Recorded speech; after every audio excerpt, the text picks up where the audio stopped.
ग्रामीण भारत महोत्सव का ये भव्य आयोजन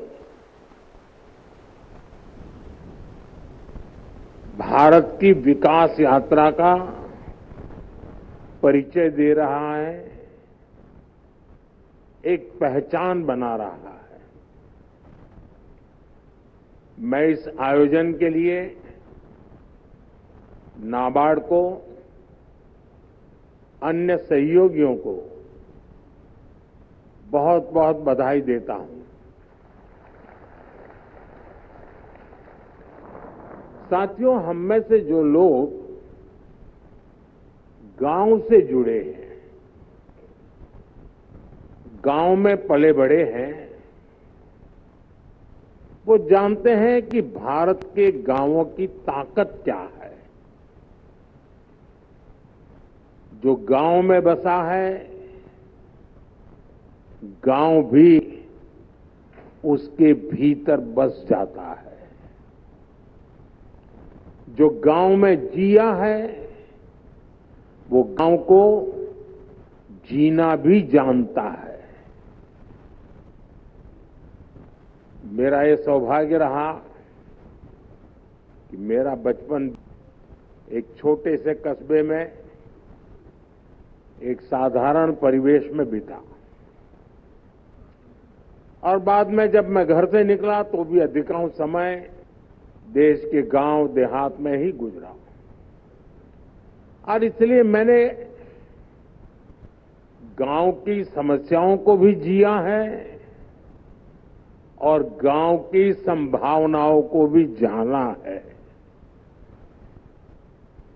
मैंने बचपन से देखा है कि गांव में लोग कितनी मेहनत करते रहे हैं, लेकिन पूंजी की कमी के कारण उन्हें पर्याप्त अवसर नहीं मिल पाते थे। मैंने देखा है गांव में लोगों की इतनी विविधताओं से भरा सामर्थ्य होता है, लेकिन वो सामर्थ्य जीवन की मूलभूत लड़ाइयों में ही खप जाता है। कभी प्राकृतिक आपदा के कारण फसल नहीं होती थी, कभी बाजार तक न होने के कारण फसल फेंकनी पड़ती थी। इन परेशानियों को इतने करीब से देखने के कारण मेरे मन में गांव गरीब की सेवा का संकल्प जगा, उनकी समस्याओं के समाधान की प्रेरणा आई। आज देश के ग्रामीण इलाकों में जो काम हो रहे हैं, उनमें गांवों के सिखाए अनुभवों की भी भूमिका है। 2014 से मैं लगातार हर पल ग्रामीण भारत की सेवा में लगा हूं। गांव के लोगों को गरिमापूर्ण जीवन देना, ये मेरी सरकार की प्राथमिकता है। हमारा विजन है भारत के गांव के लोग सशक्त बने,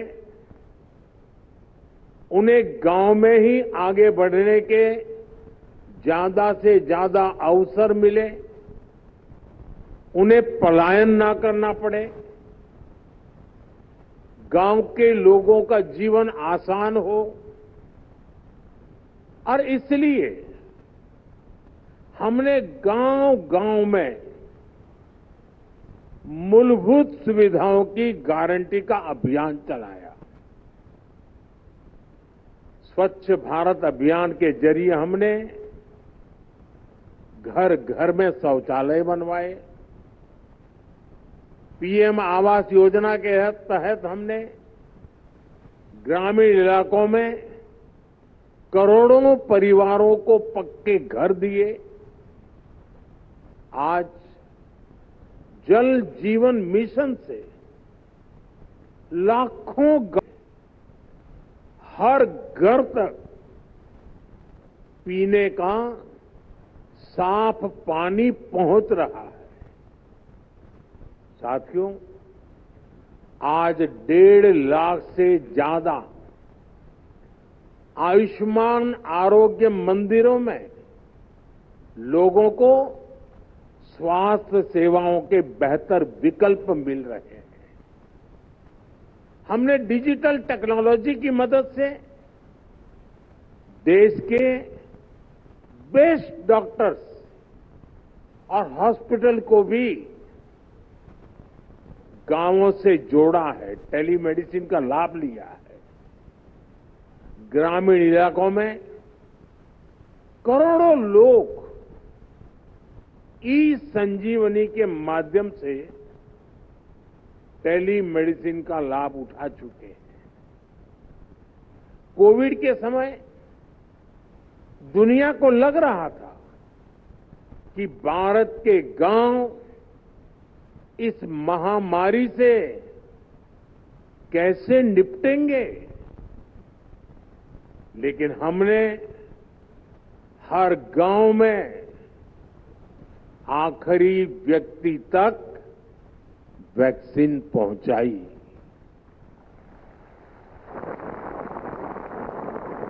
साथियों, ग्रामीण अर्थव्यवस्था की मजबूती के लिए बहुत आवश्यक है कि गांव में हर वर्ग को ध्यान में रखते हुए आर्थिक नीतियां बने। मुझे खुशी है कि पिछले 10 साल में हमारी सरकार ने गांव के हर वर्ग के लिए विशेष नीतियां बनाई हैं, निर्णय लिए हैं। 2-3 दिन पहले ही कैबिनेट ने पीएम फसल बीमा योजना को 1 वर्ष अधिक तक जारी रखने की मंजूरी दे दी।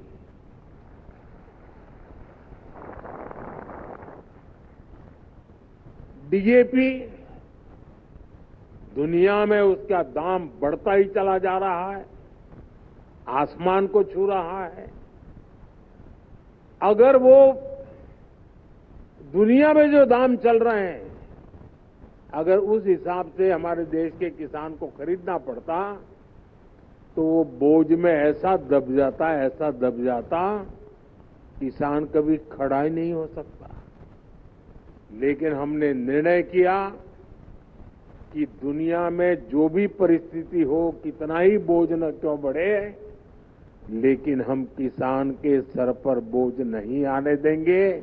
और डीएपी में अगर सब्सिडी बढ़ानी पड़ी तो बढ़ा करके भी उसके दाम को स्थिर रखा है। हमारी सरकार की नीयत, नीति और निर्णय ग्रामीण भारत को नई ऊर्जा से भर रहे हैं। हमारा मकसद है कि गांव के लोगों को गांव में ही ज्यादा से ज्यादा आर्थिक मदद मिले। गांव में वो खेती भी कर पाए और गांवों में रोजगार, स्वरोजगार के नए मौके भी बने।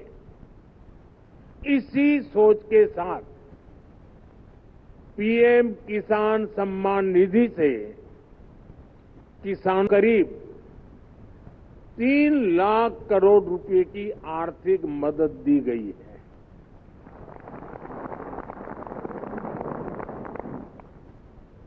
पिछले 10 वर्षों में कृषि लोन की राशि 3.5 गुना हो गई है। अब पशुपालकों और मत्स्य पालकों को भी किसान क्रेडिट कार्ड दिया जा रहा है। देश में मौजूद 9,000 से ज्यादा एफपीओ किसान उत्पाद संघ उन्हें भी आर्थिक मदद दी जा रही है।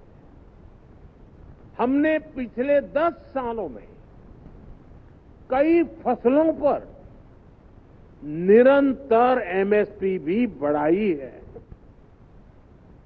साथियों, हमने स्वामित्व योजना जैसे अभियान भी शुरू किए हैं, जिनके जरिए गांव के लोगों को प्रॉपर्टी के पेपर्स मिल रहे हैं।